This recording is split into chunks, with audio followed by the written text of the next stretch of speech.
Let's get started with the basics of Web API models. The most important takeaway is that your Web API models should almost always be DTOs. So, what is a DTO? A DTO is a data transfer object. Data transfer objects are objects that have no behavior, only state, just properties, no encapsulation. Many people confuse these with POCOs, which is another acronym. A POCO is a plain old CLR or C# object. DTOs are POCOs since DTOs generally just inherit from system.object. But not all POCOs are DTOs since a POCO could have methods and therefore behavior. Why should your API models not have behavior? Because their only purpose is to be serialized and deserialized into a text format, which is then sent over the wire. At a minimum, your model types should be focused purely on transferring data. That's it. That's their sole responsibility. Make sure they're just DTOs. To define your model DTOs, you can use C# record types or classes. Record types can work for many situations and often require substantially less code. Remember that even though your model objects don't have behavior, they can still include annotations to support model validation. Model validation is built in to ASP.NET Core MVC controllers that use the API controller attribute, so you should certainly take advantage of this feature when you can. If possible, resist the urge to just define a small set of DTOs, name them each, entity, whatever DTO, customer DTO, order DTO, etc. Instead, wherever possible, provide your model types with intention-revealing names. Naming is hard, but you can make it easier if you use something like createAuthorRequest instead of just passing around an author DTO for every single one of your methods in your Web API.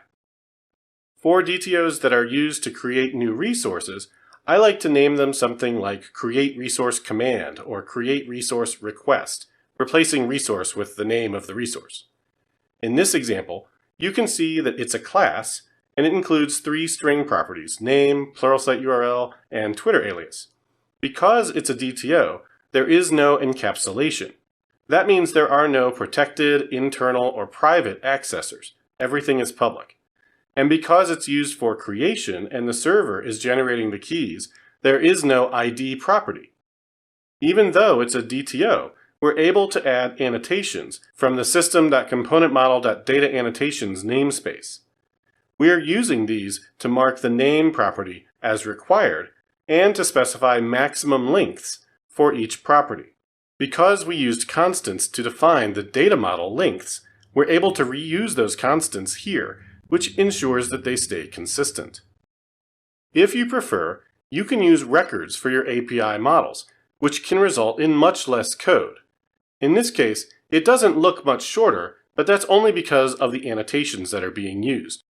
When you don't need to use annotations, especially for your response types, records can provide a much more succinct way to define your models. When designing the models to use with your Web API, you should keep in mind Postal's law, also known as the robustness principle. It applies to systems that must interoperate with one another. Postal's law states, be conservative in what you send, but be liberal in what you accept.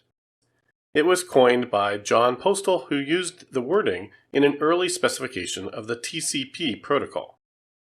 In practice, this means that when your programs call out to other programs, they should adhere to the expected interface exactly. But when other programs call your program, you should accept requests that aren't perfect as long as their intent is clear.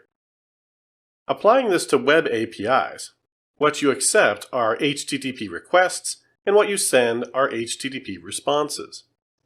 You should take care to adhere to standards and specifications and your own documentation with anything you send, but you should be more forgiving with what you accept in order to ensure your APIs are easy to use and bend a little before breaking over time. The robustness principle is often credited with much of the success of the protocols that underlie the Internet, Although your services may not have the same reach as TCP or IP protocols, you can still apply the same principle to the benefit of your services and their clients.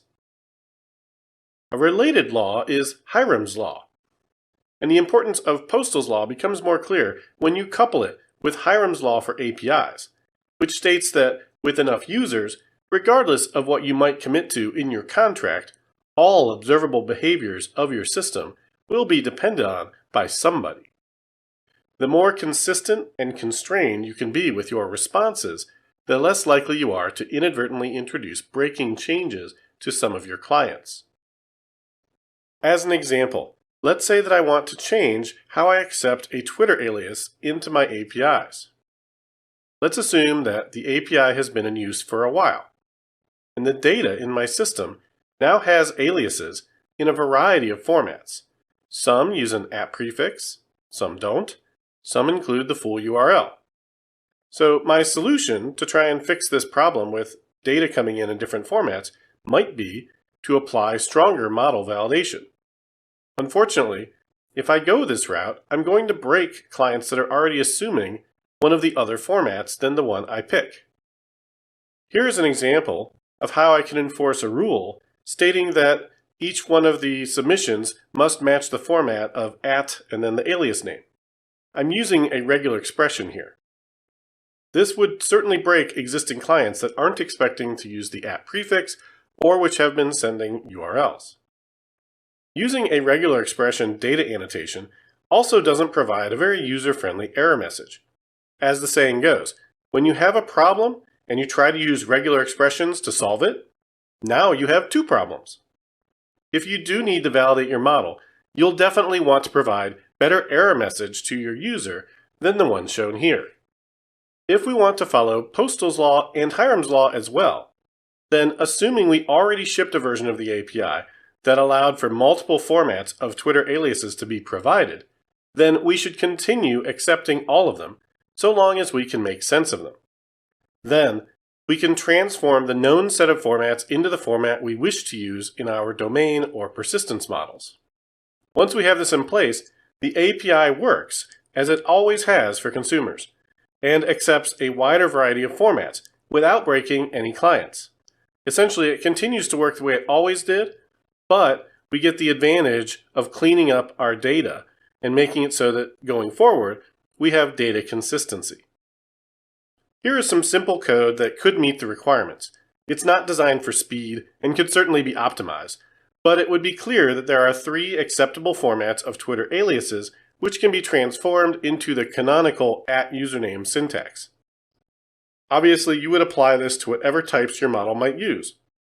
A common one is physical street addresses, which may be represented earlier on in an API's life as a simple string, and then later on you might add more complex types with separate properties for city, state, etc.